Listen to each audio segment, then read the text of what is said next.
friends, welcome to balakavi channel. இன்னைக்கு வந்து நம்ம பட்டர் முறுக்கு எப்படி செய்யறது அப்படினா फ्रेंड्स பார்க்க போறோம். இத வந்து இந்த முறுக்கை பட்டர் முறுக்கு, மகிழம்பு முறுக்கு, முள்ளு முறுக்கு அப்படினு நிறைய பேர் இருக்கு फ्रेंड्स. எல்லா ஊர்களையும் ஒரு விதமான பேரு. வாங்க இந்த முறுக்கு எப்படி செய்யறது அப்படினு பார்க்கலாம். நல்லா பொறுபொறுன்னு மொறுமொறுப்பா நல்ல டேஸ்டான முறுக்கு फ्रेंड्स.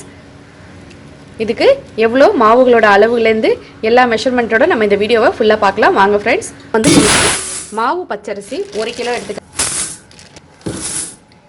ஃப்ரெண்ட்ஸ். 1 கிலோ பச்சரிசி எடுத்திருந்தேன். அதுக்கு 200 அளவு நான் பாசிப்பருப்பு எடுத்துக்கிறேன் ஃப்ரெண்ட்ஸ். நம்ம எடுத்து வச்சுக்கிட்ட பாசிப்பருப்பு இதோட சேர்த்துக்கலாம். சேர்த்து நல்லா வறுத்து எடுத்துக்கலாம் ஃப்ரெண்ட்ஸ். அவ்வளோதான், நமக்கு நல்ல பொன்னிறமாயிடுச்சு. இன்னொன்று நம்ம அரிசியோட கலந்து ரைஸ் மில் அரைச்சிட்டு வரலாம் ஃப்ரெண்ட்ஸ். இதோ பாருங்க, நம்ம முறுக்குக்கு நல்ல மாவு அரைச்சிட்டு வந்தாச்சு. இதெல்லாம் ஃப்ரெண்ட்ஸ் இப்போ நம்ம எடுத்து வச்ச இந்த முறுக்கு மாவை ஒரு பவுலில் சேர்த்துக்கலாம். உப்பு ஒரு டீஸ்பூன் சேர்த்துக்கிறேன் ஃப்ரெண்ட்ஸ். இந்த முறுக்குக்கு வந்து எள்ளு வந்து ரொம்ப வாசனையாக நல்லாயிருக்கும். இதை நான் வந்து ஒரு 10 நிமிஷம் தண்ணியில் ஊற வச்சு எடுத்துக்கிட்டேன் ஃப்ரெண்ட்ஸ். ஊற வச்சு எடுத்துக்கிட்டோம்னா நமக்கு சில நேரத்தில் சில எள்கள் வந்து அடுப்பில் முறுக்கு சுடும்போது வெடிக்கும். இது வந்து வெடிக்காமல் இருக்கும். இதை மாதிரி நம்ம தண்ணி சேர்த்து இந்த எள்ளை நம்ம இதில் சேர்த்துக்கிட்டோம்னா, அடுத்தது சுகர் வந்து இந்த முறுக்கை வந்து இனிப்பு முறுக்குன்னு கூட சொல்லுவாங்க ஃப்ரெண்ட்ஸ். இந்த பாசிப்பருப்பு முறுக்குக்கு எப்போதுமே நிறைய பேர் வந்து அந்த காலத்தில் கொஞ்சோண்டு 1 ஸ்பூன் அளவு சர்க்கரை சேர்ப்பாங்க. அந்த சர்க்கரையை நான் தண்ணியில் கரைச்சி எடுத்துக்கிட்டேன் ஃப்ரெண்ட்ஸ். இப்போ நம்ம இந்த மாவுக்கு ஒரு 1.5 டேபிள் ஸ்பூன்லேருந்து 2 டேபிள் ஸ்பூன் வர அளவுக்கு பட்டர் சேர்த்துக்கலாம். பட்டருக்கு பதிலாக நீங்கள் முறுக்கு சுட போகிற எண்ணெயை நல்லா ஹீட் பண்ணி ஒரு 2 டேபிள் ஸ்பூன் வரைக்கும் இந்த மாவோட சேர்த்துக்கலாம் ஃப்ரெண்ட்ஸ். இப்போ இந்த பட்டரை நல்லா இந்த மாவோட மிக்ஸ் பண்ணிக்கலாம் ஃபஸ்ட்டு ஃப்ரெண்ட்ஸ். நான் சர்க்கரையை தண்ணியில் கரைச்சி வச்சுருக்கேன். இதை வந்து இந்த தண்ணியை சேர்த்துக்கிறேன். எள்ளு தண்ணியில் ஊற வச்சு எடுத்துக்கிட்டேன். இந்த தண்ணியை சேர்த்துக்கிறேன் ஃப்ரெண்ட்ஸ். இதுக்கப்புறம் நம்ம இந்த மாவுக்கான தண்ணியை சேர்த்துக்கலாம்.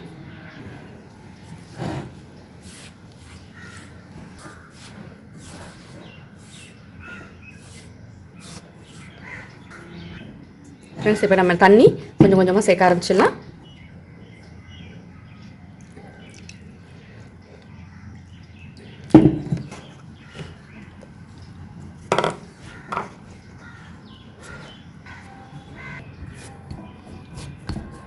அவ்வளோதான் ஃப்ரெண்ட்ஸ், மாவு பிணைஞ்சாச்சு ஃப்ரெண்ட்ஸ். இப்போ நம்ம இந்த முறுக்கு வந்து இதே மாதிரி ஸ்டார் இருக்குது பாருங்கள். இதே மாதிரி டிசைனில் தான் இந்த முறுக்கு வந்து பிடிக்கணும் ஃப்ரெண்ட்ஸ். இது 3 உள்ளது, 3 ஸ்டார் இருக்குது பாருங்கள்.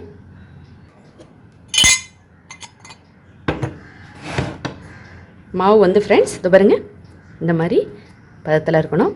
தொட்டால் கையில் ஒட்டக்கூடாது ஃப்ரெண்ட்ஸ். இதுதான் மாவோட பதம். இப்போ நம்ம மாவை இந்த உலக்கில் போட்டுக்கலாம்.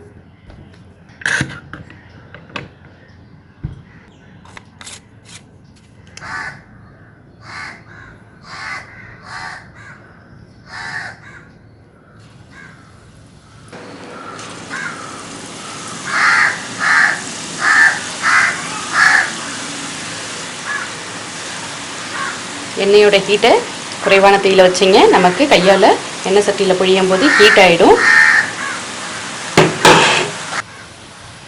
மிதமான தீயில் வச்சு வேக வைங்க ஃப்ரெண்ட்ஸ். நம்ம கொஞ்சோண்டு சுகர் சேர்த்துருக்கிறதுனால முறுக்கு செவந்துடும். வெந்துருச்சுன்னு நீங்கள் நினச்சிப்பீங்க.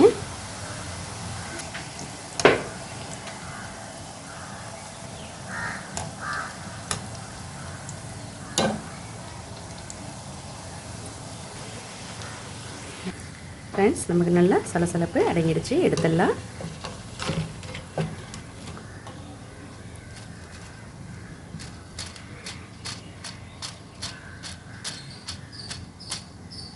எண்ணெயே பிடிக்காமல் ரொம்ப செவக்காமல் கரெக்டான பதத்தில் கரெக்டாக எடுத்துட்டோம் ஃப்ரெண்ட்ஸ். உங்களுக்கு இன்னும் செவந்து வேணும்னா நீங்கள் குறைவான தீயில் வச்சு செவந்து எடுத்துக்கலாம். இதுவே நமக்கு நல்ல மொறுமொறுன்னு கரகரப்பாக இருக்கும் ஃப்ரெண்ட்ஸ் இந்த முறுக்கு.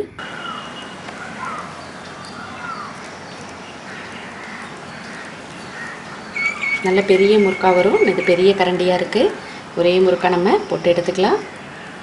கரண்டியில் புழிஞ்சதை இதோட சேர்த்துக்கலாம் எண்ணெயில்.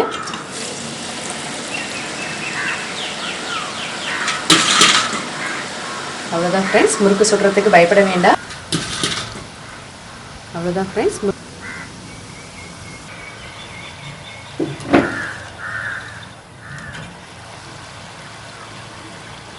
முறுக்கு நல்லா வெந்திருந்தால் டக்குன்னு கரட்டிடலாம் ஃப்ரெண்ட்ஸ். அவ்வளோதான் ஃப்ரெண்ட்ஸ், நல்லா முறுன்னு முறுக்கு ரெடி ஆகிடுச்சு. நீங்களும் செஞ்சு ட்ரை பண்ணி பாருங்கள். மறக்காமல் இந்த சேனலை சப்ஸ்கிரைப் பண்ணிவிட்டு பக்கத்தில் உள்ள பெல் சிம்பிளை ப்ரெஸ் பண்ணிக்கிங்க. நான் தினம் போகிற வீடியோஸ் எல்லாமே உங்களுக்கு நோட்டிஃபிகேஷன் வந்துடும் ஃப்ரெண்ட்ஸ். தேங்க்யூ ஃபார் வாட்சிங்.